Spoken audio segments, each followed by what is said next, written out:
Hey guys, Pete here. I've been having a lot of conflicting comments about whether or not Daenerys can have children, and I realized I wasn't exactly sure where the show's version of events have left this off. I know what happened in Daenerys' last chapter in the books, but things aren't always the same, so I decided to try and get to the bottom of it.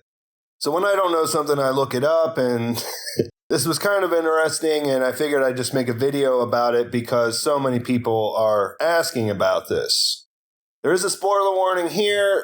The whole idea of this is based on some things that were said in Game of Thrones Season 7, Episode 6. So if you're not caught up, this could be spoiling, and now you've been warned. So there's been a lot of talk because it's pretty obvious that Jon and Daenerys are going to be getting together in the show in one way or another. I made a couple videos about that, so I'm not going to get into any of that here. But it's important because the show's made it important in the last episode about whether or not she can have children. There wasn't just one reference to this, but there were a couple. First, she told Jon that the dragons were her children, and she says they're the only children I'll ever have. Do you understand? So as far as Daenerys is concerned, she cannot have children. Tyrion also brought this up in the same episode because he was talking about that lineage and the succession if something would happen to her. He says, how do we ensure your vision endures? After you break the wheel, how do we make sure it stays broken? You say you can't have children, but there are other ways of choosing a successor. So those were the main points, but are they right or not? That's the question. And the reason why I would ask that in the first place is because, like I said, in the books, it appears that this situation has changed. And as far as I could remember, the book and the show weren't exactly on the same page like with the Mirri Maaz Duur stuff. So that's where we'll start. The reason why Dany doesn't think she can have children is because of something that Mirri Maaz Duur said. You'll remember way back, it happened whenever Khal Drogo was dying and she wanted to save his life. She ends up asking the Magi, Mirri Maaz Duur, to save him and basically goes against everybody else's wishes as no one thinks that this woman is trusted.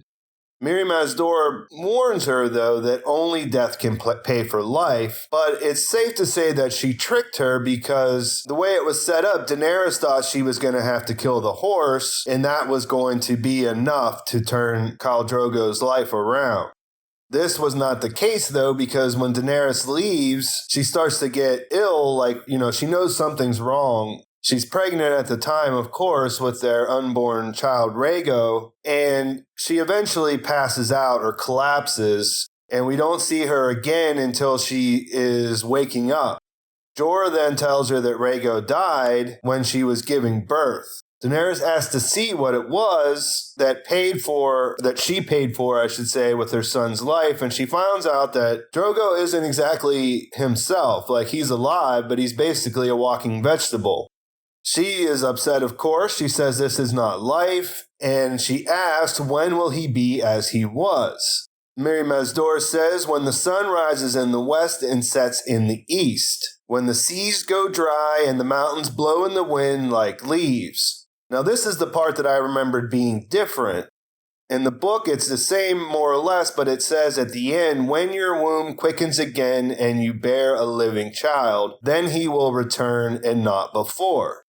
So this is something that Daenerys thinks about all the time in the books, the words that Mirri Maaz Duur said to her.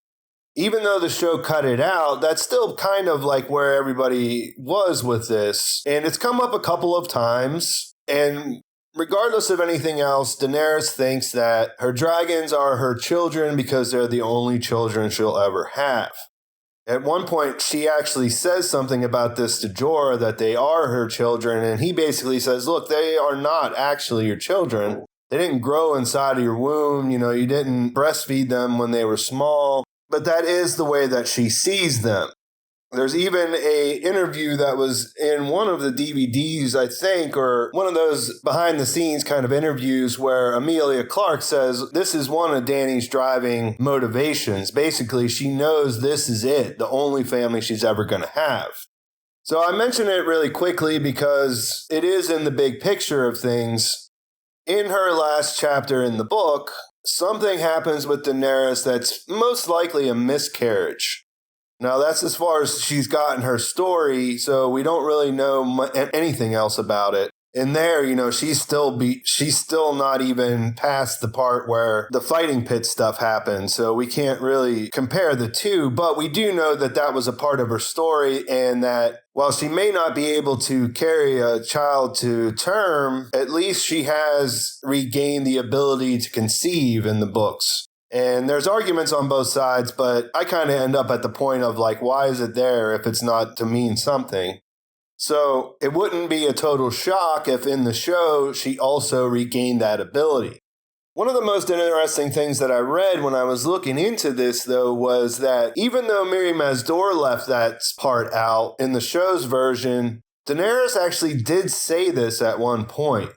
She's talking to Khal Drogo, and she says, "I will not lie with you, and I will bear you no children or anyone else, not until the sun rises in the west and sets in the east." So it's interesting that they put it back in there, and that was in season 6. It could just be a nod to the books, but if we just go off of what is there, she says it as in this is a part of her belief system. So what does it all mean? Is it really important? It is absolutely important, and Tyrion brought it up because she's trying to take over Westeros. Of course, she believes that she has a birthright to do so, but with the right of conquest and everything else, you still have to have people back you. Because if no one backs you, then eventually someone will come along and it'll get set up so they take you out of power. Having an heir is super important, and if people would find out that she was unable to produce an heir, that would set up a lot of problems as far as having support. Since she is a woman, she can't solve this problem just through marriage. A marriage has to also involve an heir. Now, all of this may not really matter in the long run anyways, because as most people, I do believe that the Iron Throne itself will be pointless at the end. But it doesn't make the lead up to that part any different. No one in Westeros right now really thinks, maybe except for Jon Snow and Davos, that none of the stuff in the South matters. This is why I pointed out that I thought that Tyrion bringing this up to her was probably one of the most important parts in episode 6, because a leader needs to have a line of succession. When she went beyond the wall to get into this battle to save the Magnificent Seven, she could have been killed just as easily as anyone else. This could also cause problems because Jon now has been confirmed as a legitimate Targaryen. And like I said in that past video about the last Targaryens, this would actually strengthen his claim. Even though we know that Jon's dead and came back to life, and that might mean that he can't have children, he doesn't really go around advertising this. And until he actually tests it out, no one really knows for sure, because there's really not precedent out there about people who come back to life not being able to have children. So you would think that if people wanted to be against Daenerys, they could use that in their way to get the person they want, if that happened to be Jon Snow, into power rather than her. And of course, this is all leading to them getting together anyways, in my opinion, at this point. So it's also important in that way. Can they produce an heir together? It's interesting when you think about it, because she's probably wrong about believing the prophecy, just because that's usually how it goes. There's something to prophecy in this world for sure, but most of the times we see it play out. It plays out in that people misinterpret and mess something up majorly because they're trying to follow a prophecy. It's more clear in the books, but if you need any kind of nod in that direction, think about Shireen Baratheon. Stannis and his wife would have never decided that it would be a good idea to burn her at the stake if it wasn't for prophecy, right? So one way or the other, whether she can have an heir or she can't, it puts up some interesting stuff out there to think about. If she can't, that really does bring to the forefront the idea that she has to have an idea that she can sell as a way to pass on her power after she passes away. I've read a lot of interesting things about that over the last couple of days, and it's really just the subject of another video because it's just too much to go into here. But based on what we've seen, it looks like this is something that we should know. And the TLDR here is Daenerys doesn't think she can have a child, but we really don't know. If we use the books as an example of what might come, then there's a pretty good chance that she will be able to conceive, but we won't know until we know. Please like this video if you enjoyed it. Make sure you subscribe to my channel if you haven't already. After you subscribe, you got to turn on notifications because that's the best way to find out when new videos are out. Also, follow me on Twitter and my other social media accounts because I'm pretty active over there. And thanks for watching, guys. I'll talk to you soon.